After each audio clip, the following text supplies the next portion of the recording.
Good morning. It's Monday, October 7th, about 6 a.m. Central Time.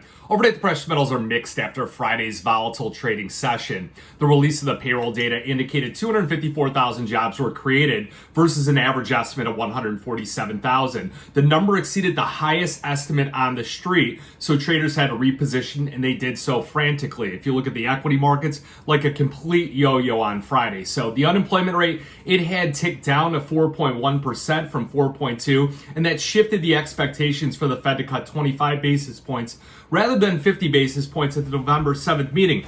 So if you Google the CME Fed Watch tool, you can look right here.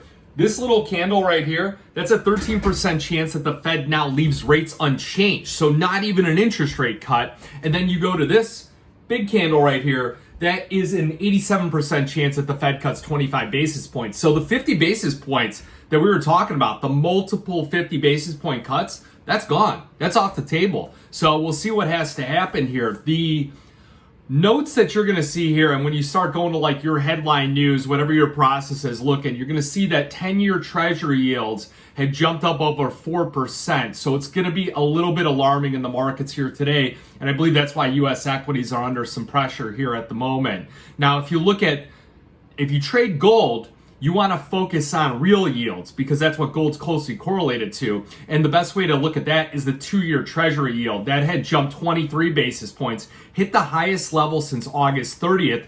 So it's essential to look at where gold was trading at when 2-year treasury yields were at that level. And the reality is that gold was about $25.30, $150 an ounce lower. In conjunction to that, the dollar index on that data release jumped up about 0.5% and is trading at its highest level since August 16th. Now, a week ago, I told you on the Metals Minute when the dollar was near its lows that it was ripe for a short covering rally, and that's exactly what we're seeing here at the moment. And I've also been telling you that some of these economic data points, especially on inflation, they're going to start to heat up. So you just want to be aware of that. So I'm not bearish on gold by any means. However, this is the process one must take in order to be kind of aware of their surrounding dynamics, especially as a precious metals trader, and look at the precious metals complex. So what I do is I'll go through a checklist of different things, and this is kind of on a nightly basis, whether you're trading silver, gold, or any other asset class. So if you're trading gold, you want to focus on the currencies, the rates, the geopolitics, things like that, central bank buying. If you focus on silver, you want to really look, because it is 54% an industrial metal, you want to focus on copper inventories, industrial data that comes out, things like industrial production, durable goods orders, things like that. That's how you get that insight there. I also look at COMEX inventories. I look at the spread between March and December on silver. So that's where you could see whether that squeeze, when people talk about a silver squeeze, you want to start looking at those types of things here. So overnight precious metals, again, gold up about $7.80, trading at 26.7560. High was 26.7820, low was 26.59. So it's essentially trading in this $50 band. Silver futures down 27 cents at 32.12. Copper down 1 at 4.56. Platinum dropping below 1,000 right now, down $8 at 9.93. So what to watch this week? Geopolitics is definitely front and center. I believe that's why the gold market's holding in and brushing off these higher yields at the moment and the higher dollar index. You've got that crude oil futures up about 2.5% right now, $1.95 at 76.33. Bitcoin had a big jump in the overnight session, kind of paring back some of its gains with the U.S. equities under pressure. So you look at equities across the board down about 0.5%, everything from the S&P, the Russell, the NASDAQ, and also the Dow Jones. Now, we are going to have a ton of Fed speakers all week long. Can they move the needle? We'll see if their dialogue shifts just a bit here, as far as we're going to have to watch inflation. We'll make these things data dependent. We're going to take this meeting by meeting. We're on no preset course. Those are kind of the verbiage that I look for when I'm listening to a Fed speaker, and oftentimes I get a recap of what they said. So Wednesday is kind of when the fireworks start. So we've got the FOMC minutes from the last meeting. That's when they cut 50 basis points. We'll see how much pushback there was from other central bankers. There was only one dissenter out there, but I want to again look at the dialogue that they're starting to project. Thursday, you're going to have CPI. that's where I'm thinking that this is the low in the cycle on the number, and we start to move back up from there. The initial claims, 229,000 versus 225,000 expected. And again, on inflation, it's going to be interesting to see if the labor market does deteriorate, and this was a one-off number. We'll see how the revisions come out at the next meeting. If we start to see inflation cycle up, and we start to see the labor market deteriorate, that's going to be a really good environment for the gold market and other precious metals, because they'll start to buy those in a stagflationary environment, rising inflation, declining growth. Now, where we could have a problem at is if the labor market continues to hold firm and inflation cycles up, the Fed will get hawkish, and then you want to be long more independent commodities because the gold market's going to lag in that particular environment. So Friday you'll have PPI. Now looking at a few things here, some of the trends, the charts in the markets, the gold, again, draw this on your chart. You'll see the breakup in the move on the gold market. You'll see about 2650, draw a line across there. You'll see 2700, draw a line across there. That's your $50 channel on the gold market. So really, I think that if we break to the upside or the downside, it's going to start to dictate the new trend. And the only thing on the downside is I think that those corrections will be shallow. So you want to draw Fibonacci retracements and look for some logical levels of support.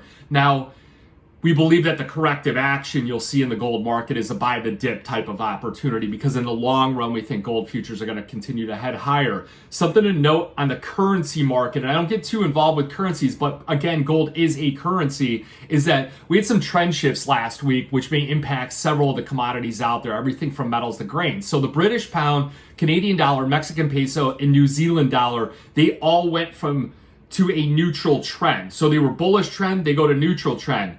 We are targeting an upside move on the British pound because and continuing to add to calculated risk call spreads for clients, because UK CPI, their core CPI, that had already bottomed and it pushed up to a 4-month high. So essentially the Bank of England will become less dovish and they'll signal neutral on their policy decisions faster than the Fed will. So we want to front run that in particular. Now the euro, the yen, and the Swiss franc are all bearish trend. Remember, those currencies are a basket against the dollar. So when those things break to bearish, the dollar index goes up. Many of these commodities come off. So if you trade the grains, they're all a bit lower, regardless of what's going on with like weather and things like that. And that's what's impacting that particular market here. So the dollar index, it pushed to a bullish trend. The support on the dollar, might want to write this down, 101.50 is going to be your 50-day moving average. 100.35, that's where things break back to neutral on the dollar, and then the commodity should rally again. Looking at the silver market, highly volatile, and volatility is increasing in that market, especially on these upside moves. Friday's range, 33.22 down to 31.75. So call it $1.50 range on the silver market, quite higher than the average true range we normally see. It closed in the middle at 32.45, near 32.50, and above that breakout level of 32.15. We're retesting that breakout level again right now, and kind of 32 loosely is being a bit of support on the market. That 33.22, so on Friday, that is the contract high. We're noticing higher lows on a chart. So if you pull up a chart of silver, you're going to want to note and start to circle when it bounced off the 200-day, that's your first low. And then you start looking after that, you'll see a series of higher lows. So 31.15, kind of the line in the sand. And then below that would be $30.33. That's where we go neutral. And then you don't want to see it drop below that Fed September 18th low of 30.03. That's your critical support on the silver market. So silver continues when it gets down in those lower ranges, is still in the accumulation phase. Now look at the platinum market. A seasonal started on Friday, so we're going to design some option strategies to try and take advantage of seasonal tendencies in that platinum market. A story I read over the weekend is that Costco is now going to sell platinum bars. So if you look at jewelry, it makes up 16%. Auto demand makes up 51% of platinum. But can Costco really move the market of platinum and push it up over 1,000, 1,100, 1,200? We're going to have to wait and see on that. So you guys got any questions, give me a call. I know that was a lot on currencies and things like that, but it's just really important to kind of just broaden your horizon on a lot of these commodities, especially, you know, looking at the currency markets, things like the Australian dollar, the Swiss franc. Those are commodity type of currencies or safe haven currencies. The Japanese yen, that allows you to be involved with, different dynamics of the market. You could see that if the Japanese yen is falling dramatically, chances are you're going to see the NASDAQ pushing up. So you'll start to understand some of these intercorrelations between different commodity markets. But if you got any questions, give me a call, 312-858-7303. Remember, futures option trading, it does involve risk of loss, may not be suitable to all investors. Good luck, good trading.